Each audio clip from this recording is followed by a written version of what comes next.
Hey everybody, welcome back to the brand new video. Today we are heading out to Johnstown, Pennsylvania and visiting Main Street Hobby. This is a card store that I visited probably about 2 years ago and it looked very different inside from the last time I've been here. They knocked some walls down and kind of made it flow so much better. So I'm going to give you a walk around the store and show you everything they have there in case you're in the area and want to stop in.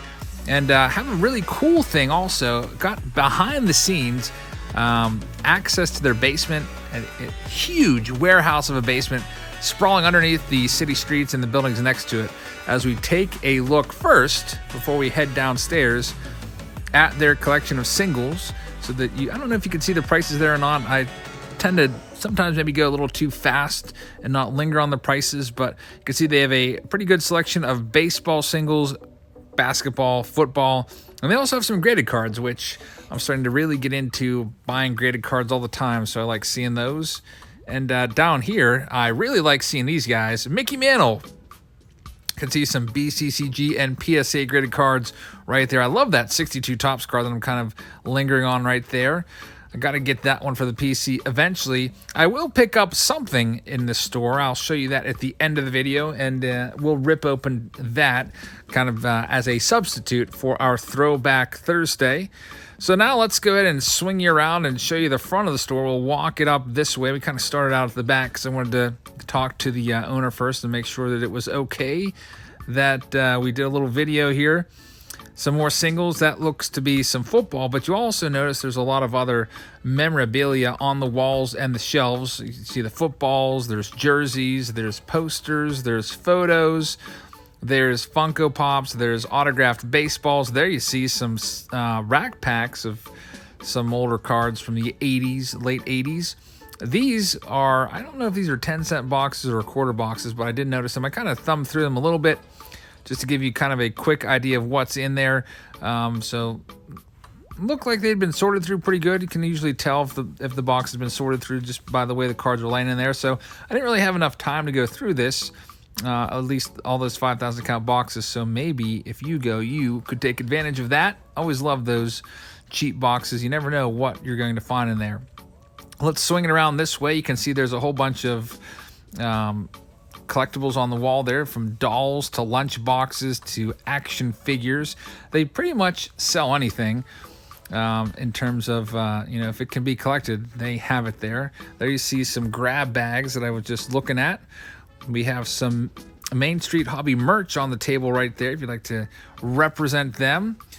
And you see that door in the back, that exit sign back there is kind of like their offices, where the main boss has his office along with some other inventory and stuff. But back behind that door, there's another door that leads down a creepy stairway and leads to a basement, which we will check out here in just 1 second. Hey, there's some G.I. Joes as well. I used to love those as a kid.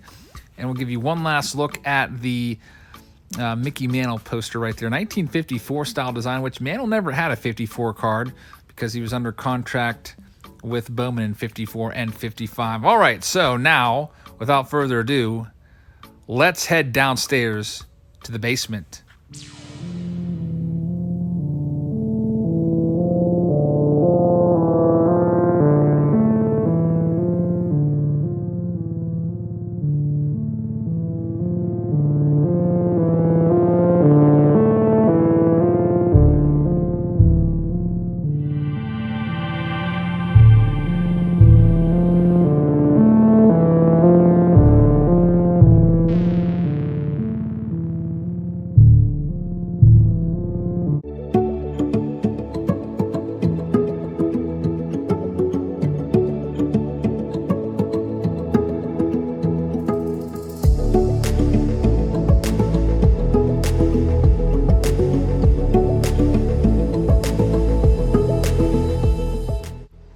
So sorry if that was a little too intense for some of you, but the suspense of walking down that stairs, that's what I was feeling when I was going down there. It kind of seemed creepy, but man, look at all the cards down here. This is an absolute gold mine. There's millions upon millions of cards just unsorted. So what happens, look at all these wax boxes, unopened wax of a ton of different variations of hockey and football. I didn't see much baseball wax on these particular shelves, but All this stuff comes from collections that these guys buy. One of the things that I always thought would be awesome about having a card store is you have just people coming to you on a possibly daily basis, bringing collections and wax boxes that they want to sell or get rid of. They're cleaning out their attics, and they just they go, oh, there's a card store down there. I'm just going to dump this there. And man, look at all this stuff that they have. Now, Jordan, who is the guy giving me the tour of this place, it's his job. You can see him right there. Maybe you saw him kind of through the cracks there, but his job is to go through. There he is. There's Jordan. His job is to go through all this stuff, organize it, figure out what it's worth, get it priced, get it listed on eBay or up in the store, and eventually sold. I'll share Jordan's information with you a little bit later, but also they have a whole other section here where I think he said that they planned on making this into like a flea market type deal where you can just go and pick up stuff. Maybe they'd have different tables, like a $1 table, $5 table, just to move stuff. And we'll give you a look here at some of the other stuff that we haven't yet seen. You can see Timmy's with me, and there's a whole unopened case. I guess it is open now, but a bunch of sealed rack packs of 1989 Donruss, which is a very desirable year because of the Ken Griffey Jr. rookie card. You can see there's boxing gloves, signed boxing gloves, a whole bunch of different publications there, hats, all kinds of stuff. I mean, man, this is both someone's nightmare and also, you know, dream come true, because there's so much different stuff here. But it'd be a nightmare, at least for me, that would be kind of a nightmare to try to put all this stuff and organize it all. There's just so much to go through. It would literally probably take me, if I was doing this by myself, maybe years to go through everything, because I personally would want to go through every single box that they have here. And I still have collections out in my garage that I bought like 2 years ago that I haven't gone through yet. But anyway, we'll give you a look over here. They have some shelves set up that are going to start organizing some stuff on. And Jordan actually showed me a bunch of boxes and just said, you never know what's in these. He just pulled a random box out, and lo and behold, it was a 1980 Topps set with a Rickey Henderson rookie card on there. You can see the Henderson was priced at $8. And I think he said that the code on the sticker there said that it was priced in maybe like 2018. $8 for a Henderson. I would have definitely bought this card. It does have a little crease there along the bottom that you can see across the A's team logo, but man, what a great card right there. I would love to find that same card for $8 nowadays. He also showed me the Johnstown Flood line from 1977. Johnstown is known for the great Johnstown Flood. The water level came way up to that line. Now, we did find a box of cards. There's Jordan pulling it out. We're going to buy this box, open it up, and see what we can find. So thank you for watching, everybody. Please hit that subscribe button. Please thumbs up this video. Now let's go rip some cards open from 1987. All right, everybody, it's time to check out the cards that I picked up at Main Street Hobby. There was so much to go through down in that basement. I didn't know where to go, so I wanted to pick up something. I asked about a couple different boxes, but I finally settled on this box of 1987 Topps. I'd offered $20 for the box, and they came back at $1 a pack, which I think was like $33 since the box was incomplete. So I was like, all right, I'll take it. So we're going to see what we can find in here. Looking for my favorite card ever. Maybe not ever, but one of my favorite cards, which is the 1987 Topps Barry Bonds card. As you guys know, I love that card.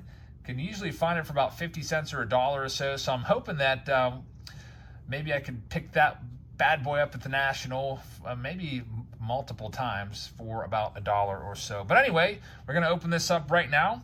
By the way, I hope that you'll hit that subscribe button if you haven't already. Also tap that thumbs up button, helps the video out, and there's a little bell next to the subscribe button. If you tap that and hit all, you get all of our post notifications. YouTube will let you know whenever we post a video, and you won't miss videos like tomorrow's, which is going to be a Big Lots haul. Lots of cards from Big Lots. Thanks to Heather who picked them up for me. We've got a Cracker Barrel haul. I finally found cards at Cracker Barrel. And then Sunday we've got a flea market video from North Carolina. So anyway, let's go ahead and check these out.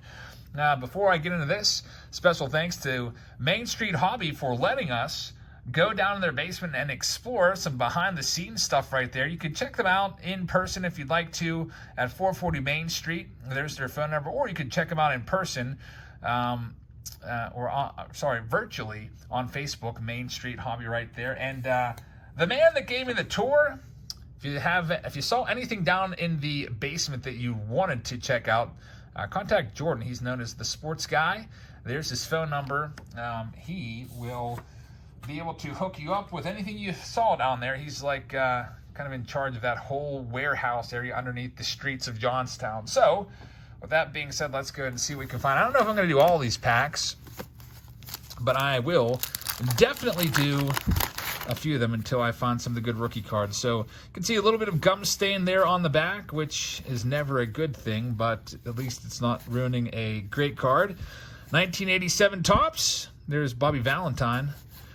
I love 87 Topps. I love the wood grain design in the background. Sparky Anderson takes the hit there with the gum stain. There's a Mickey Tettleton, which would have been a nice card back in the day. Denny Martinez and Jeff Laddie is the last card. So far, nothing great. Let's go ahead into our next pack. This is sponsored by my PC. These are all good in my PC. But if you'd like to check us out on Patreon, by the way, and get yourself into some of our breaks, this Todd Worrell card's going directly into the garbage can because it's got gum sticking to it. Patreon's $3 per month if you'd like to have access to our breaks or videos like any of the ones you saw this past week, such as our MLB Topps Now video from yesterday. There's Steve Garvey.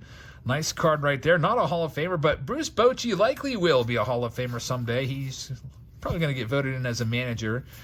Had such a great run there, especially in the early 2010s. I mean, 2010, 2012, 2014. He was winning World Series every other year. There's an Ozzie Smith. He's a Hall of Famer. Nice one right there. So far, no great rookies. Looking for Barry Bonds, Bo Jackson, Barry Larkin. Hey, the gum actually just flaked right off of that one. That's definitely good. All right, so let's see. Hey, there he is, Barry Larkin. Very nice. One of the top rookies that you can find. Hall of Famer Barry Larkin rookie card right there. We'll take that one. Speaking of Hall of Famer, oh, I guess that's not Tommy Lasorda. For a second there, I thought that was good old Tommy, but he's not on the card. His pitching coach is instead. There's Tim Lawler. Sometimes you can find some nice surprises on those team leader cards, such as the, what is it, the Astros team card has Yogi Berra standing out on the mound when Yogi Berra was, like, I think he was the bench coach of the Astros. He's actually out there making a pitching change. Next pack up, we've got Tony Armas, who's got gum sticking to him, so I'm not going to mess too much with that one. Let's see if we can find good old card number 320, the Barry Bonds. Fernando Valenzuela, who was still a big-time star at this time. You can see, look at those earned run averages from Fernando. A 294 career average, just came off of the 86 season with 21 wins. He was really good. There's Tony Gwynn, who's a Hall of Famer. John Henry Johnson. Interesting name right there. I guess he said, I don't want to be called John Johnson, so let's just add Henry in there. I don't remember him whatsoever. I didn't start collecting cards, though, till 1989, so anytime I would get my hands on 87 Topps was maybe just a pack or two or something like that. But I remember 87 Topps was always a little more expensive. This pack kind of flaked right open a little too easily, so let's see if there's any shenanigans going on in here. Hopefully there's not. Now, I do not remember any of the collation for the Bonds or Bo Jackson or Jose Canseco Gold Cup cards, which would have been cards that people were after back in 1987. You can see that's flipped around. There's a Greg Matthews. Joe Carter's not a bad card. And kind of as expected, not anything in that pack. Let's go to our next pack up. We've got Tom Lawless, who's known for his epic bat flip. Frank Pastore. He's going in the trash because he got gum sticking to him. All right, Steve Ontiveros right there. Scott Gereltz, back when wearing giant librarian glasses were cool. And we've got Will Clark. Nice one right there. Of course, Will Clark rookie card. I kind of consider it 86 Topps rated, but this is his first major flagship release. First time you can find a Clark card in a pack. So I believe Beckett would always say this is his rookie. And the 86 Topps traded was the XRC. Same deal with Bonds and Canseco. Let's see what we've got coming up next. We've got Moose Haas, which the gum actually came off that and left a big old stain. So I guess I can just toss that gum in the trash and we'll save poor Moose there. We've got Marty Barrett. Steve Fireoven? I don't remember him at all. That's an interesting name. Almost sounds made up.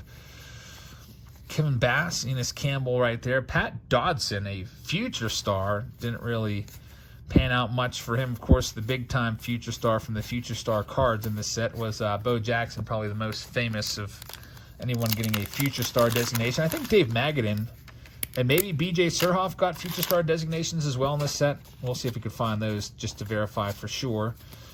There's Storm Davis. Got Brian Dayett right there. Darnell Coles, Giants leaders. Hey, there it is, Barry Bonds, the card that I love so much. Card number 320. You can see it's always missing part of the 3. A lot of people say that that's a printing error, but it's not. Every single card's like that. I love this card so much. And I'm starting to buy it in PSA like 7s and 8s and 9s because they're still pretty cheap. But that card, like I said, you can find it for about $1 at most flea markets and card stores. Now, sometimes they'll jack up the price a little bit, but it really hasn't seen too much movement, and I love that card. So I think I'm done opening cards. I found the card that I wanted to find. There might be a Bo Jackson in there, but I'll probably just save those packs and insert them into the Patreon packages to get the older wax packs. So that'll do it, everybody. Thank you very much for checking out this video. I hope once again you'll hit that thumbs up button. Make sure you're subscribed and help us get towards 100,000 subscribers. That milestone will be coming up over the next few weeks or months. And I really appreciate you guys tuning in. So I hope you liked this episode of Throwback Thursday. Kind of like a twist. It was more like a card store video, but we did open some old cards, so technically it's still a Throwback Thursday. If you do like us when we open, if you do like our videos where we open the old stuff, I have a whole playlist linked in the description to this video of all the old cards that I've ever opened up in Throwback Thursdays. So I hope you guys have a great rest of your Thursday. Thanks for watching. Check us out tomorrow for the Big Lots video, and I'll see you all tomorrow. Good night, everybody.